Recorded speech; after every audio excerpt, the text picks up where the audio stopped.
The Dance of the Dragons entered a new stage after the death of Lucerys Velaryon in the Stormlands and the murder of Prince Jaehaerys before his mother's eyes in the Red Keep. For both the Blacks and the Greens, blood called to blood for vengeance. And all across the realm, lords called their banners and armies gathered and began to march. In the Riverlands, raiders out of Raventree, flying Rhaenyra's banner, crossed into the lands of House Bracken, burning crops, driving off sheep and cattle, sacking villages, and despoiling every sept they came upon. The Blackwoods were one of the last houses south of the Neck who still followed the old gods. When the Brackens gathered a strong force to strike back, Lord Samwell Blackwood surprised them on the march, taking them unawares as they camped beneath the riverside mill. In the fight that followed, the mill was put to the torch, and men fought and died for hours bathed in the red light of the flames. Sir Aemys Bracken, leading the host from Stonehenge, cut down and slew Lord Blackwood in single combat, only to perish himself when a wearied arrow found the eye slit of his helm and drove deep into his skull. Supposedly the shaft was loosed by Lord Samwell's 16-year-old sister, Alysanne, who would later become known as Black Ally, but whether this is fact or mere family legend cannot be known.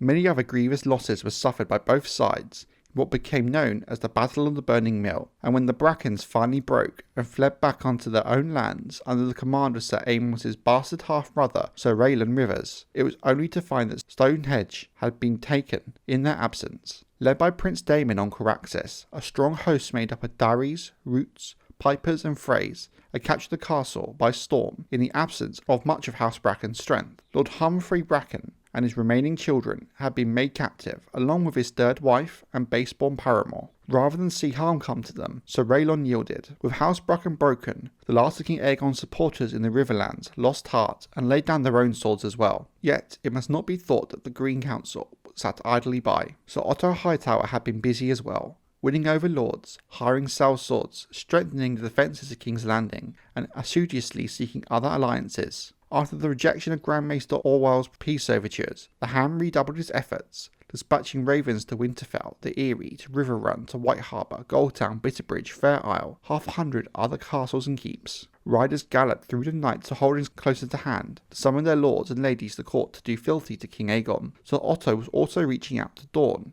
whose ruling prince, Quarren Martell, once warred against Prince Daemon in the Stepstones, but the Prince of Dorne spurned his offer. Dorne has danced with dragons before, he said. I would sooner sleep with a scorpion. Yet, Sir Otto was losing the trust of his king, who mistook his efforts for inaction, and his caution for cowardice. Septon Eustace tells us on one occasion, when Aegon entered the Tower of the Hand, and found Sir Otto writing another letter, whereupon he knocked the inkpot into his grandsire's lap, declaring, "Thrones are won with swords, not quills.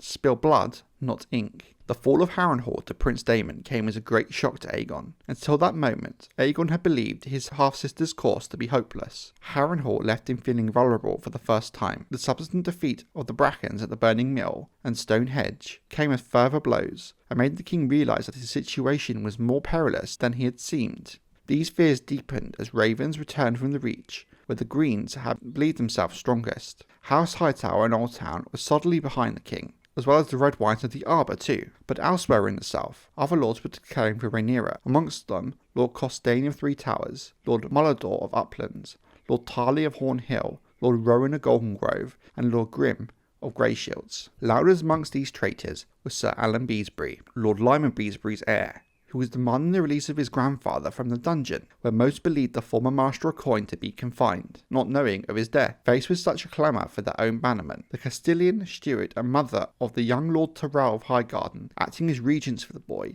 suddenly thought better of their support of King Aegon, and decided that House Tyrell would take no part in the struggle. King Aegon began to drown his fears in strong wine, so Otto Hightower sent word to his nephew, Lord Ormond Hightower, beseeching him to use the power of Oldtown to put the rash rebellions in the Reach down. But other blows followed. The Vale, White Harbour, Winterfell, the Blackwoods, and other river lords streamed towards Harrenhal and Prince Daemon's banner. The Sea Snake's fleet closed Blackwater Bay. Every morning King Aegon had merchants whining at him, to whom he had no answer for their complaints, beyond another cup of wine. Do something, he demanded of his grandfather, Sir Otto. The Hand assured him that something was being done. He'd hatched a plan to break the Valyrian blockade. One of the chief pillars of support for Rhaenyra was her consort, yet Prince Daemon represented one of her greatest weaknesses as well. The prince had made more foes than friends during the course of his misadventures. Sir Otto Hightower, who had been amongst the first of those foes, reached across the narrow sea to another of the prince's enemies, the kingdom of the Three Daughters.